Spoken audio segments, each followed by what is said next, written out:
hope you ladies aren't going to let me down. What? We want to see everything, don't we? What, everything? Even the rubber scene.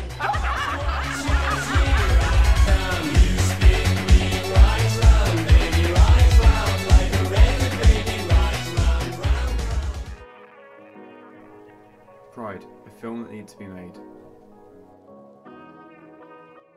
The presence of this vast number of police and the horses is not only provocative, it's there to intimidate men. Well, here we're seeing the police state in action. Pride, the 2014 LGBT comedy film, was produced as a way to educate and inform people of the miners' strikes in Wales of 1984, a result of their mistreatment from the Conservative government due to their intentions to shut down the British coal industry.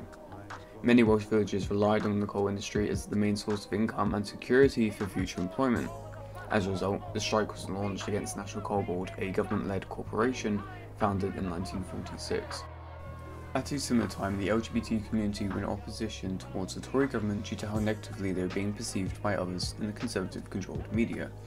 To show a sense of solidarity, Mark Ashton and Mike Jackson founded an NGO alliance titled LGSM, short for Lesbians and Gays Support the Miners, to raise awareness of the oppression of the miners and raise finances to help them.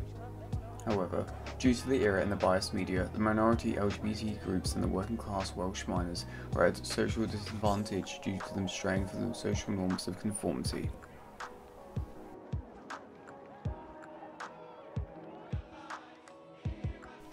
Since the events of the film, society has massively progressed. On release in 2014, the first gay marriages have already taken place since the Same-Sex Couples Act 2013 was passed, clearly showing social attitudes in the UK and Western society have changed. As a result, it was a good time to release the film due to there being a generally more open-minded audience that would be willing to be educated on social movements of the past and willing to receive the film. Unlike years prior, when more people would have opposed it, as suggested by Stuart Hall's reception theory. However, despite the social advancement, the film is still a massive financial risk due to the traditional and more right-leaning perspectives on sexuality and Margaret Thatcher's policies during the strikes, being one of the most politically controversial prime ministers to date. As a result of the worries surrounding the film's possible lack of widespread appeal, multiple companies such as BBC Films, Calamity Films and the British Film Institute paid a contribution to even out the costs and reduce the risk. Regarding technological context, the film was produced with no use of CGI, motion capture or 3D viewing technology. The reasoning for this, although possibly tied to the budget and risk of niche appeal, would perhaps be a creative directorial decision to focus on the naturalism of the film, due to it being based on the events of a true story. For using blockbuster-esque technology that generates a wow factor, it would take away audience focus from the narrative and the importance behind the message. After all, the film is intended to educate while still being entertaining. There's no need to use taxing technology which wouldn't add anything to the film. Arguably, the film was created to reflect the real events as a way to educate the audience through showing an alternative perspective from the media at the time, with the narrative focusing on the minority groups, the Welsh miners and LGBT community, without pushing a biased agenda, merely suggesting people consider a left-wing perspective. The possible change of audience perspective is reflected similarly to the narrative, fixating on a divide and shift in perspective, with the Welsh village coming to accept LGSM and return to support them at London's 1985 Pride.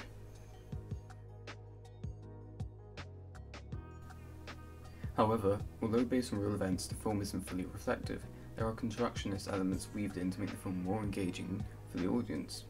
For example, Joe was intentionally created as a way to allow the audience to relate to a character. According to the use and gratification theory of Bulmer and Katz, this would mean spectators could personally identify with the character, able to compare their own life experiences with the characters due to their situations having similarities. In addition, according to Stuart Hall's representation theory, Joe was constructed as a way to reflect the audience in different ways, being introduced to a new perspective, concealing parts of their identity, wanting to be themselves, allowing Joe to be a character which spectators identified towards for numerous reasons engage them further.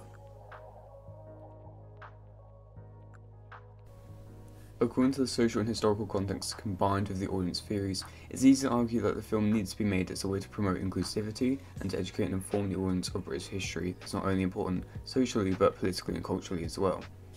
The modern adaptation of the event showcases a period of intense struggle for minority groups and therefore encourages a sense of inspiration for people of the same groups in today's age to challenge authority and hegemony just as those before them.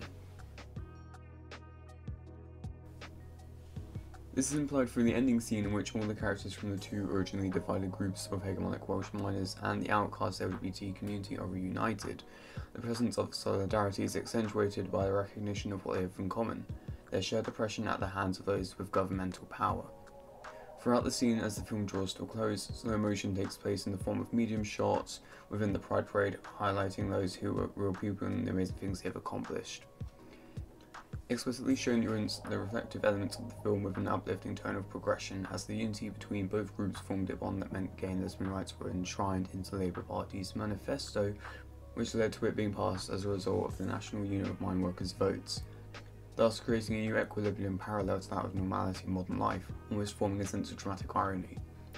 This paired with the song Power in the Union by Billy Braggs emphasises the sense of solidarity, as the lyrics depict the ideology of power in numbers as the LGBT and mining communities unite. However, for the solidarity to be accentuated, the audience need to have the prior knowledge of the divide between the two groups. This is suggested by Strauss's narrative theory of binary opposites. Experiencing the polarization between these two different communities at the beginning of the film, the audience are forced to recognise an intense change with the new equilibrium. This is carried forward in the first moments as the LGSM group pick a mining community to support. The pacing and sound design of the film suddenly shifts with Mike stopping the jokes among the group and telling them to take it seriously, then instigating a phone call to the village. The change from a disordered banter-like dialogue to a diegetic, rhythmic echoing of a ringing phone highlights a clear contrast in the first moments we, as an audience, are introduced to the village. This is also accentuated by the mise-en-scène with warm lighting and cluttered space in the London flat of LGSM and an empty, cool-lit room of the Welsh community space. The general shift in pace and visuals clarifies a clear difference between the two communities, which only allows the similarities to become clearer as the plot progresses. In doing this, the film arguably creates a sense of solidarity for the audience, allowing those of different classes, sexualities and life experiences to identify part of themselves in others, relating to the prejudice of the minors or LGBT community.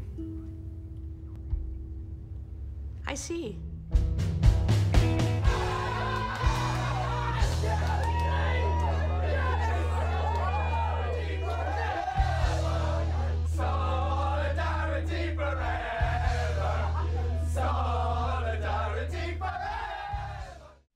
Although the film is reflective, it's constructionist in its introduction of the character of Joe.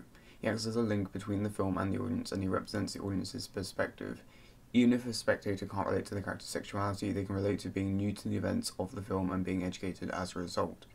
Although Joe wasn't a real person, he is a key character to the narrative in symbolising a generation of youth that transcends beyond the 80s to modern day, where people are still learning about sexual orientation, prejudice, and societal progression. A particular scene between Joe and his mum, in which she talks to him about his sexuality, further humanises the events of the film. Dialogue such as "It's such a terrible life, it's lonely" grants the events of the film as realistic, confronting the audience with Joe's perspective as a young person trying to find themselves in a predominantly hegemonic society. The created shared perspective of learning and empathising makes the constructed character feel more human, therefore accentuating the impact of the film's events as the audience recognise the impacts of prejudice in not only the past but also in current day. To conclude, I would happily argue this film needed to be made as it highlights the progression of Britain in accepting minority groups and identifying prejudice as wrong. In addition, it educates and entertains an audience who, with an open mind, would begin to understand a new perspective of those who don't fit into norms of society. However, despite all this, I would argue this film is not for the cinema. The best experience would be in a private space. This would allow an audience to educate themselves and feel emotions to a higher degree, without the stress of feeling judged by those around them. A cinema, for example, would not offer this intimate experience, whereas through watching the film at home, the audience can learn, be entertained and react freely, without feeling pressured to reject what the film has to offer.